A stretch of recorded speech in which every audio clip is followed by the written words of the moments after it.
His grace is sufficient for any call on your life, for any impartation that's going to happen, and not just for your little family. He wants to save and heal your little family, but for the world. The power of God inside of every one of us is enough to change the world. The grace is there.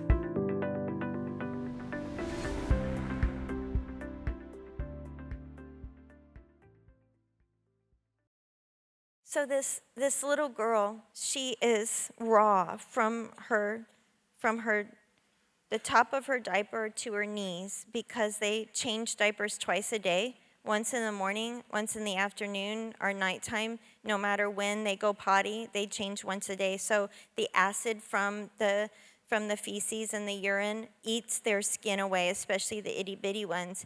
And so she looked like a peeled plum from here to here. And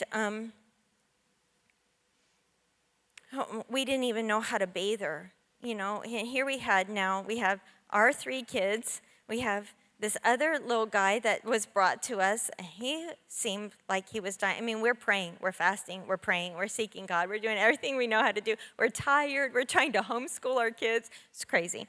And so we're holding her, and she's just so little, and of course she screams, just trying to clean her, you know, when she needs to be cleaned. And we prayed over her, and within 3 days, no joke, no exaggeration whatsoever, I opened her diaper on the 3rd day, and she had completely new skin, completely,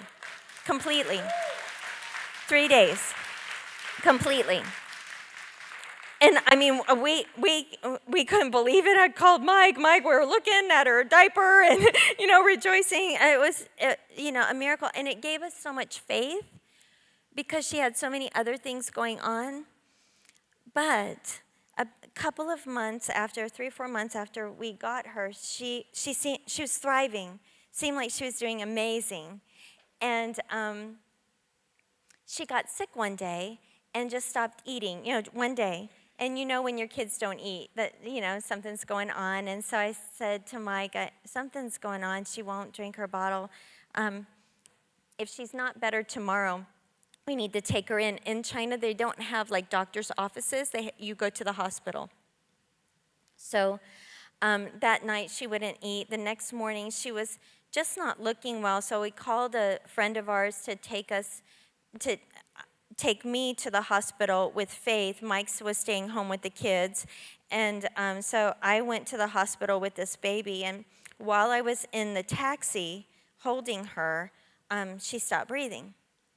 And I jostled her and, you know, just thought, what's going on? And jostled her and rubbed her.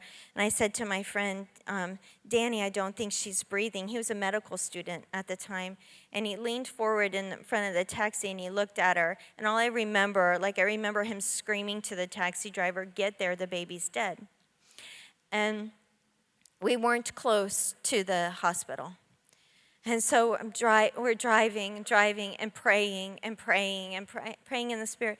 I don't know how to do this. And I believe everything that I had been taught. I believed all of the Bible now. I've been trained to know that our God is the God that raises from the dead, that heals the sick, that, you know, all of that. But I'd never held a dead baby before. And I didn't know what I was doing. And I remember getting to the hospital and getting to the emergency room and running in, and they wouldn't treat her because she was an orphan until I put money into the account. And so she's not breathing. And I'm by myself with a translator, so I'm having to run to the money counter to put money in and come back and give them a card before they'll start trying to do CPR on her.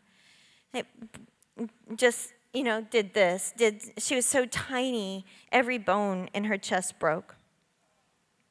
I'm watching this, and now she's mine. You know, there's something supernatural that happens. Like, there's no difference between my adopted children and my biological children. she's my baby now, and so I'm watching this happen to my daughter. And Mike's not with me. I'm by myself, and I don't know what to do, and I'm trying to remember everything that I've been taught. And now, by this time, the whole emergency room is filled, hundreds of people filled, watching this white woman with this dead baby. There's no curtains, no nothing. And they're watching me. They say she's dead. And I pick her up, and I don't care now who hears what, or if I get kicked out of the country or what. My goal is to raise this child from the dead. And so I was like praying in the Spirit. I was saying out loud, God, I don't know how to do this. You have to teach me right now. You have to teach me right now, as I don't know how to do this. Every scripture I could remember, hovering over a baby's body. I mean, I went through them all. I tried them all. And she didn't come back. And Mike wasn't there. And I didn't know what to do. And not long after that, this guy, I remember to this day, he was like in swimming shorts and a medical jacket. He came like with a cart. Like it looked like a hospitality cart. And he pulls right up to me, room full of people staring at me. I'm crying. I'm still praying. I'm still believing. I'm still, I'm not done praying yet. And they said, put the baby on the cart. And I said, no, I'm not going to do that. and they said, put the baby on the cart. And I said, my husband's not here yet, and he's going to want to see his daughter. And so could I please wait until my husband gets here? And so they were impatient, but they agreed to let me, and I just held her so that nobody could get a hold of her and take her away. And I just held her, just praying. And Mike finally got there. I remember when he came and took her from me, her body was already, rigor mortis had set in, and she was molded to my shoulder. And he just took this little baby and prayed, and just, this beautiful father, that just poured his heart out and did everything that he knew to do. And she didn't come back. And so they said, you need to put her on the cart now. And I said, it just didn't seem right to just put her on a cart and send her off. She was holy. Even though I know she's dead, if she's dead, she was with Jesus. I know all the things. But, you wouldn't do that to your child, right? Like, we would have something awesome for a child that passes. And so it just seemed like more injustice. And I didn't want to do it. And I said, could I carry her to wherever you're taking her? And they were upset with me, but they were like, yes, yes, you can. So they take me out of the hospital room, out of the hospital in the middle of summer, down a dirt road to this little shack, which was the morgue. And I remember thinking to myself, this isn't happening. Like, this isn't happening. But I'm walking. I'm saying this. And I'm praying, and we get to it, and the door's locked, and they said, oh, the person's not here, lay her in the dirt.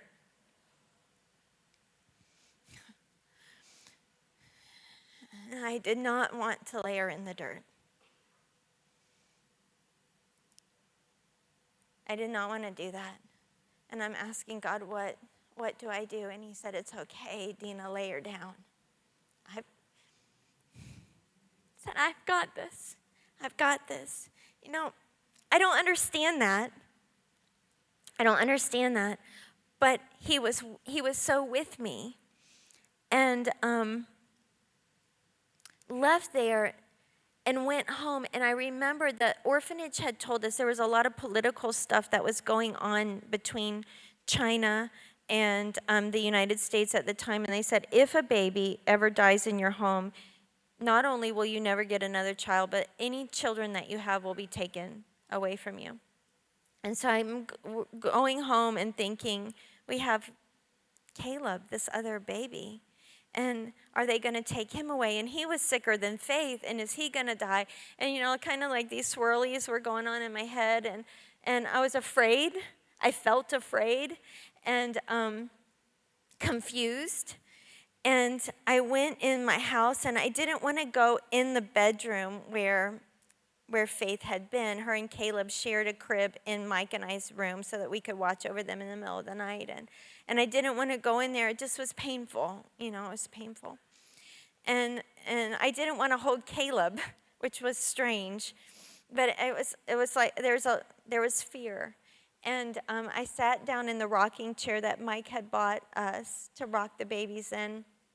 And I said, God, I didn't come here to bury children. I came to raise them from the dead. And I don't want to do this. This is really, I've heard about this before, but this is really, really, really hard. And I heard him very clearly. He said to me, the only thing he said, Deena, will you still believe? And in that moment, I knew what he meant. I knew that he meant, will you still believe that I am the God that raises from the dead? Will you still believe everything about me, even though you haven't experienced it right now? Will you set your heart on that? I knew what he was saying, and what do you say to God?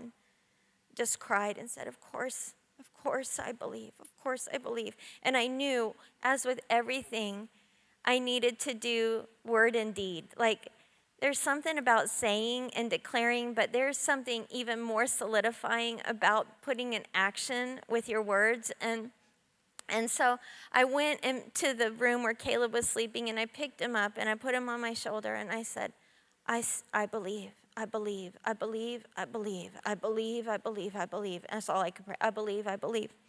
And God comforted me. And a year and a half later, now we have, not only did they not take Caleb away, they said, when I called the orphanage to tell them what had happened to Faith, I didn't know what to expect, but I was crying. And I try not to cry just because it's not kosher, there. It's not the thing to do. And so, but I couldn't, as I started telling them what happened and just telling them I'm sorry, I just said, I'm so sorry. That she died, and you trusted us with her, and she passed away, and a couple of days later, we had already asked for 5 more kids before this had happened, and a couple of days later, we got a phone call, and they said, we were talking about how much you love the little girl that just died, so we're going to give you 5 more. Everything.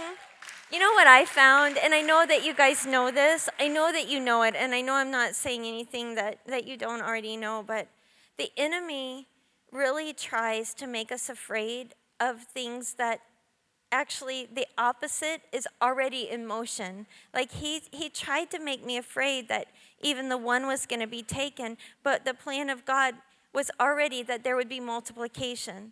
And we've seen that just so many times that now we have more faith when we hear things and see things that we say, okay, we know exactly what's going to happen, but that took time. But a year and a half later, the Lord woke us up. We have many babies now. We have a home now for children, and the Lord woke us up and said, go to this orphanage. There are kids that are dying. And so we'd never been, didn't have a relationship with this orphanage, and this doesn't happen. You know how long it took me to get into our city orphanage? That the doors would be open to another place. It doesn't happen, but the Lord said, get up and go to this orphanage. Children are dying, and I want you to take them home. And so out of obedience, we drove 4 hours to get to this orphanage. And I don't really even say much besides just nice greetings to the officials there. But the first I just walked in and I said, which ones are dying? That's what Tom told you. Which ones are dying? And just very nonchalantly, she said, oh, that's easy. This one, and this one. And I said, can we take them? And she said, yes. Just that just that easy. Yeah, I take that really serious because I know how many people have a heart to do what I'm doing, and the favor is from God, and there should be a fear of the Lord with that. And so we take these kids home with us, and this one little girl, she's a year old, and she's seizing nonstop. She's never been on seizure medication, and I mean round the clock, nonstop seizures, shaking violently. Just it was just awful to see. And we were all praying. Brenda Jones had a team. There's a lady in the audience that was at our house when we brought Rosie home with us, and she's shaking violently. She would have to sleep right next to Mike and I so we could keep a hand on her to see if she stopped breathing so that we could resuscitate her. And I hope you know, like, we're praying the whole time. We're seeing measures of miracles, but we're still seeing a lot of sickness. So both are going on. And so I have our hand on her, praying for her. This one day, and the team's there, and I was holding her, and I remember all of a sudden she stopped breathing, and immediately it was like the enemy, just heads up, like I think he takes pictures of our hard times, of our times of discouragement, and he saves them for moments. And so he had a picture of me in the taxi with Faith, and immediately it was like that was what I was seeing. It was not a God vision; it was a demonic picture. And I thought, and she looked when she stopped breathing, just like Faith. First she stopped, she turned blue, she turned black. I remember her eyes started to dry out, and there was no life left in her. And I've got this picture, and I'm thinking this is exactly what Faith looked like, and it made me afraid. I'm holding her, and I'm pacing, and I'm praying. Everybody in the room is praying, and I'm pacing, and I'm saying, I don't know if I said it out loud or not, but internally I'm saying, I don't want to do this again. No, I don't want to. And I started crying. I don't want to do this, and I love this child, and I don't want to do this, and I don't know what to do, God. If you would show me what to do, if you would tell me what to do, I would do anything, but I don't know what to do. And all of a sudden, I saw like this picture, a quick vision that I thought I saw, of a hand come right over the taxi and just kind of just sweep it away. And I heard a voice say, "You said you would believe." And I remember I was like kind of perked up a little bit, and I was holding her, and all I knew to pray was, I believe. I believe. So I'm praying. I believe. Nobody knows what's going on inside of me. I believe. Everybody's praying. I believe. Lay her down on the sofa. And it's one of the times where I felt the gift of faith, which is the coolest thing in the whole entire world. And I wish I had it all the time. I so wish I had it all the time. But I knew. And I said, in the name of Jesus, breathe. And at the word, she went, pinked right up.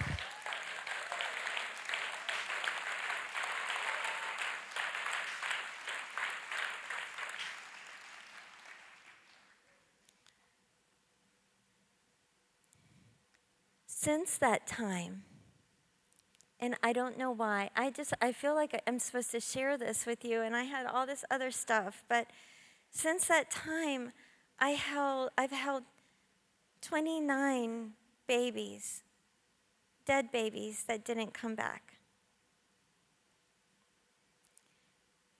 And we are contending In fact, I was just with David Hogan, and I got an impartation. And let me tell you something about impartation, okay? You get an impartation, and then you have to go home and you have to steward it. It doesn't just hop on you and happy to stay with you and give you a ride. It doesn't work that way. You steward the impartation. It is a gift, a glory, holy gift from God. So many are going to receive impartation tonight. And I'm telling you right now, you are going to have to go home and you are going to have to contend and you are going to have to learn what to do with disappointment. You're going to have to learn how to steward your heart. Breakthrough will happen. We're going to see all that we want to see. I believe that it's in the book. I totally believe that. But there's so many people that want me to pray that what I have that they would get, and I'm happy to pray for that transference of grace and whatever God wants to slide over to your plate. I'm happy to do that, but you have to steward it, and it's for the greater glories. It's not easy. It's not easy, but it's so worth it. It's so wonderful. And one of the things that I can say is that the death of a child is very holy. I've never been in a more holy atmosphere than when our whole family, not just my immediate family, but our whole family, where we are, Chinese family, were gathered around a child that had passed on, and we had prayed. You know, some kids, we pray for days until the government takes them away from us. You know, but there's something so holy about being in that, about changing their clothes, preparing them, and worshiping God, and standing on what you know is true in the face of something that seems so contrary to that. I don't know. I'm so thankful, and I'm telling you too, there's grace. Like, don't ever think that there's not enough grace. I remember the strongest rebuke I ever got from the Lord, and I'll close with this because my time is almost up, and I'm sorry I didn't get to the biblical teaching, but next time.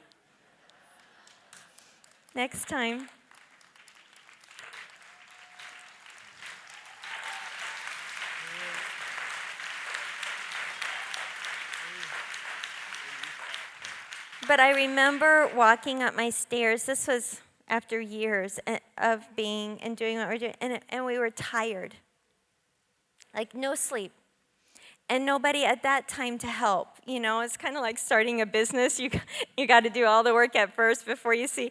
And I mean, there was no help, and little help, and I was exhausted. We had 4 premature infants in our bedroom day and night, and so around the clock, Mike and I fed and clothed and all of that.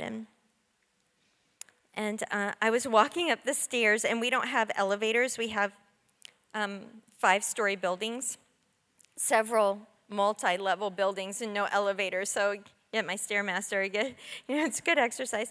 But we walk up the stairs a lot. And I was walking up the stairs, and I was kind of muttering and just telling God, which wasn't very smart, I guess, how tired I was. And there's a way to tell God that you're tired and a way not to tell God that you're tired.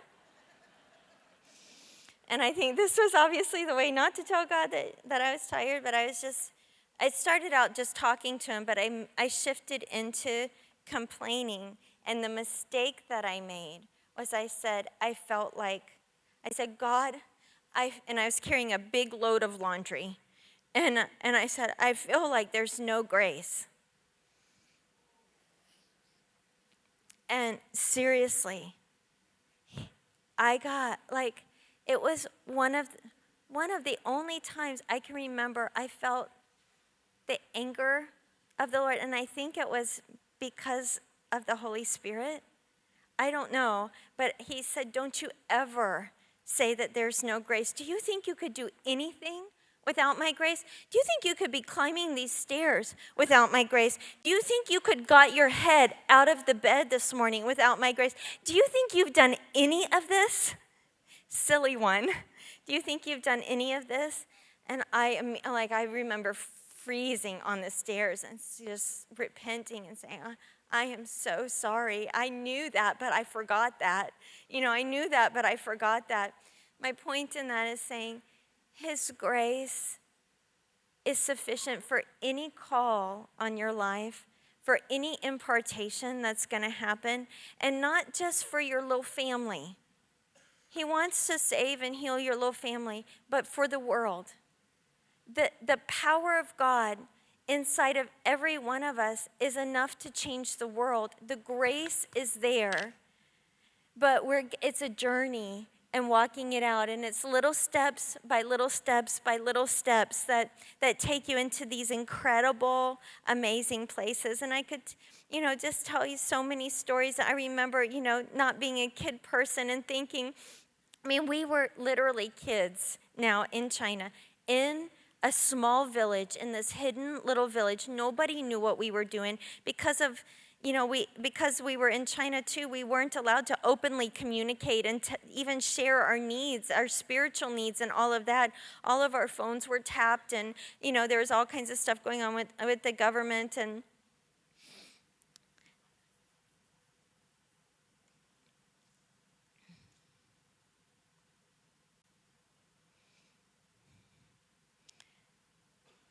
it was just a crazy, it's a crazy learning time. And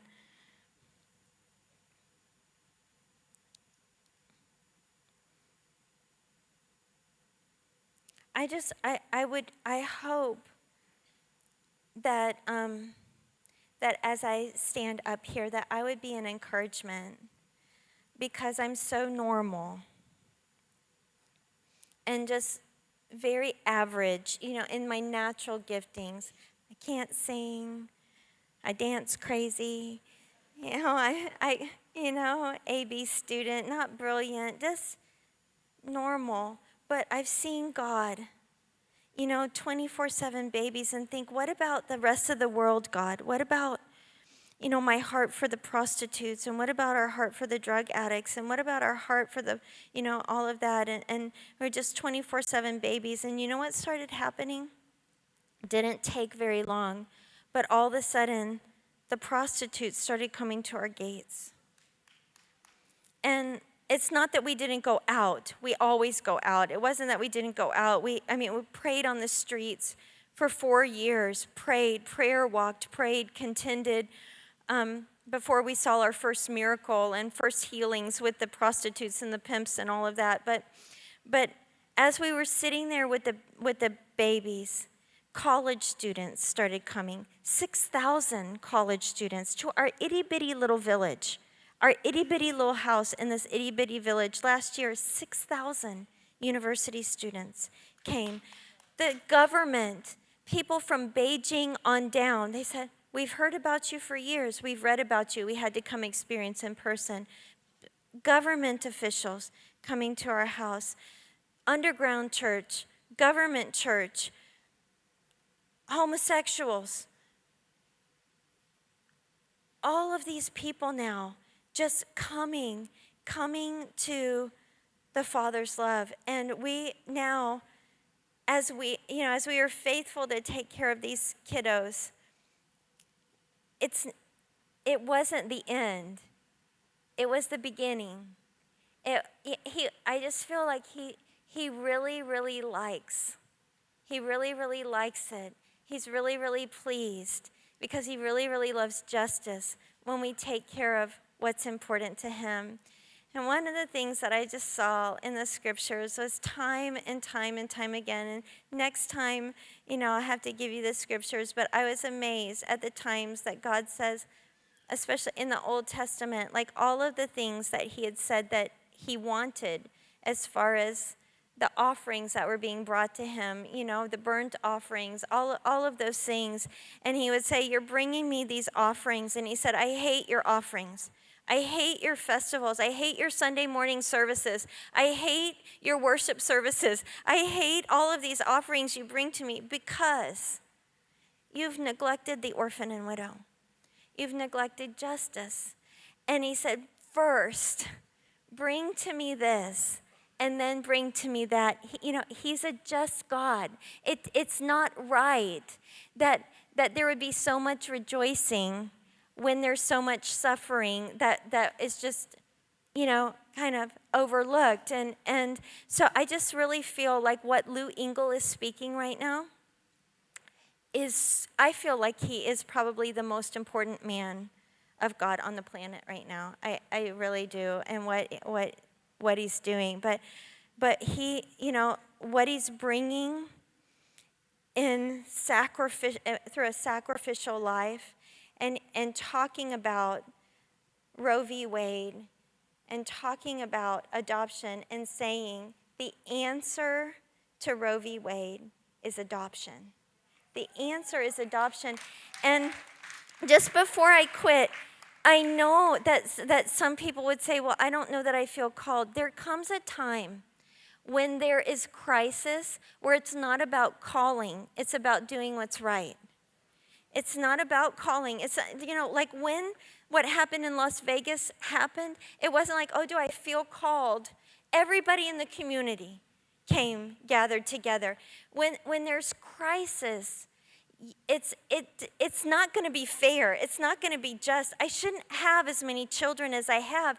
It's not right. It's not the way God intended it to be. But somebody has to do it. Somebody has to do it. And so I would just want to put out in the atmosphere that we as a church would start thinking what we can do now, because statistics show that it would only take 6% of people who claim to be born again. These are born again Christians, not just Christians, born again Christians. Only 6% of born again Christians to completely wipe out the entire population of orphans on the entire planet. It's not a pipe dream. It's not a pipe dream. People tell me all the time, well, the word says that there'll always be the poor among us. It says that, but it doesn't say that about orphans. It's not God's intention for Jesus to come back for his pure and spotless bride while there's orphanages filled with children that are being sexually abused, that are being tortured, that are being, all of this stuff it is not that. I can't imagine that would be what he steps back into. I really with all my heart, I believe that there's a shift coming where orphans around the world, the church is going to run. The church is going to run. We're going to empty them out. And the world is going to see this, and they're going to see this, and the signs and wonders that we demonstrate, they're going to have so much more effectiveness. Because there's nothing hypocritical, about it. I was sitting on the airplane with a woman, and she was telling me all the reasons that she, the things that she had against Christians, and how, hypocritical that we are. And she talked about all the dying children around the world, and nobody's doing anything. And she looked at me and she said, well, what do you do?